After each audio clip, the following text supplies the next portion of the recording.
Hey everyone, this is David. Welcome back behind the velvet rope. Let's just get right into it today because we are joined by the one, the only Amanda Lynn.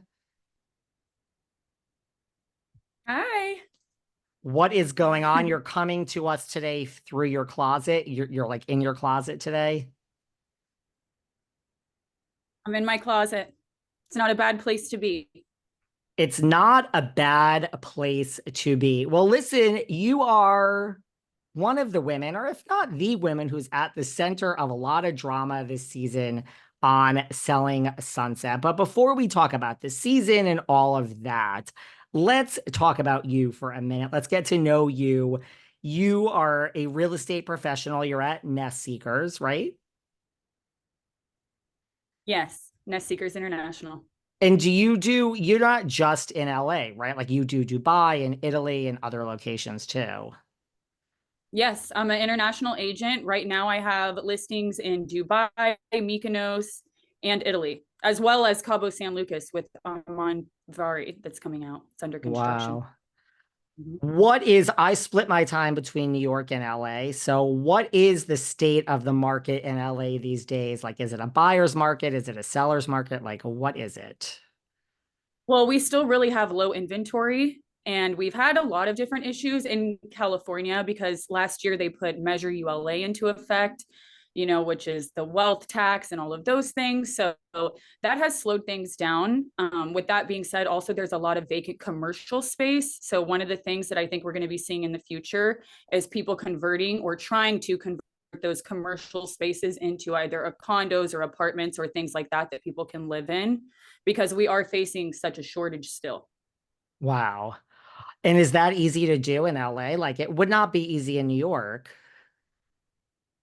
Well, honestly, real estate is very challenging and it's not easy at all. It's way more challenging than I thought it was going to be. But the thing that I do like about it is that every year the things are completely changing in the real estate industry. So I feel like you have to learn how to adapt to a different market every year. And I think in the end, that's going to make us all better agents.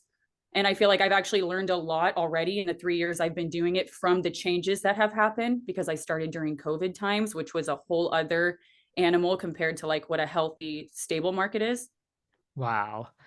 Well, you seem to know a lot about real estate. Before we get into this season of Selling Sunset, why every season does it come up? Like, were you familiar like with these agents, the O group? Like, why does it come up? Like Chelsea was just asked about this in an interview. Josh Flagg goes on, Tracy Tudor. Why is there this reputation that everyone in this office is a fake agent? Well, with Selling Sunset, they have interviewed me, I think, 5 or 6 times to be on the show. So almost every year for the last 5 or 6 years, they've been interviewing me. I did film last year, the same way they reach out to me. Bree, truthfully, is a friend of mine, as she had stated. She's been kind of trying to bring me into the show because they'll ask the girls, do you have anyone that you think would be good for the show? And she always says me. And we've been friends for over 10 years. I think when you're in LA and you do entertainment and you work with clients that want global reach, that those are just the things that you aspire to have. And my background before real estate was in marketing. So I feel like those collaborations and connections kind of help propel me a little bit. I feel like I'm kind of on the fast track with my real estate career. So how would that work? Like, they've interviewed you for the show, like what you were in the mix, it just didn't work out that season, or?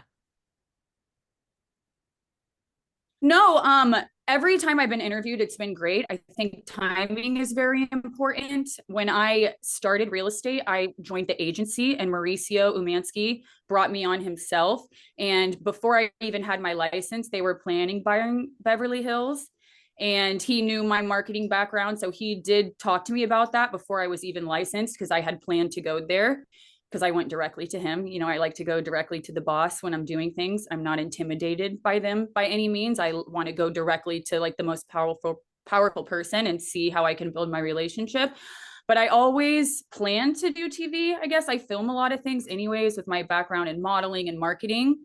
So naturally, I am very comfortable on the camera. So I feel like even though I started at the agency, I didn't want to leave that company right away and go anywhere. So I also made that kind of clear in my interviews. Like I was happy to interview and film something with any show. But at the time, I was happy where I was at, which was the agency. Now I'm with Nest Seekers, and everybody wants to film the show. You know what I mean? When you're in real estate, you want to get as much publicity as you can. And I love filming TV, and organically, these are the circles that I run in. I know a lot of wealthy people, and I do know Bree, as well as other people that I've met through passing organically. So I don't think, I mean, I knew I was going to end up being on the show in one way or another, just because I circle around these people and it's just the wheelhouse of what I do. How is it working for Mauricio? And are you shocked that Mauricio and Kyle are separated? Oh, I mean, I don't have an opinion on that. I feel like any marriage that lasts a certain amount of time, I'm sure marriage is a lot of work. I'm not married, so I can't speak for anyone who's married, but relationships in general are a lot of work. So, sometimes they last and sometimes they have issues. So, it's surprising. It's unfortunate that they separated, but people are going to do what's best for them. So Who do you think? I loved working at the agency, not to interrupt, but working there was great. The first 3 years of my career I spent there, and it was a great family. I was welcomed with open arms by people, which was something that I wasn't expecting, because it's not always like that. And I feel like that really helped me get my feet on the ground and really helped set me up to be a very great agent. That's great. I've heard great things about the agency. Other than Bree, because it Yeah. seems like Bree is kind of the one that you are the closest to in the office. But if you had to buy a house or sell a house, like who would you hire other than Jason from the O group based on the people that are on this show? I would hire Mary, Somehow I because I knew. think that she's very, yeah, I think that she comes across level-headed. She doesn't really try to stay too much in the drama, and she's done a lot of business, and I feel like she has a lot of the knowledge aside from the drama, which is something that I really cared to learn a lot about. Real estate, the real real estate business. Of course, it has drama in it because it's a tough industry, but there's a lot to learn, and I feel like Mary is a very experienced agent who would be helpful. Somehow I knew you were going to say Mary. Yeah. Yeah. We like Mary. She's been on this podcast many a time, She seems great. I met her actually. I met her at Bree's birthday party, and she was really nice. I didn't talk to her much, but I did meet her and her husband. and she's a worker. Well, you were on this season, you were introduced episode 5 and this whole thing. You're like, look, as viewers, things are filmed, but everyone that watches the show, we heard all about like Chelsea's husband, Jeff, and when that happened and, the problems and the infidelity. So let's just slow this down for a minute for people that haven't heard. I know you spoke to Us Weekly and I read that article, but not everyone has. So basically, I guess my first question is like, did you like hear about all this? Like you got this text from your friend who lives at the W, like, is that really kind of how you came into this? Like, did you know Chelsea before that? I've never met Chelsea. I do not know her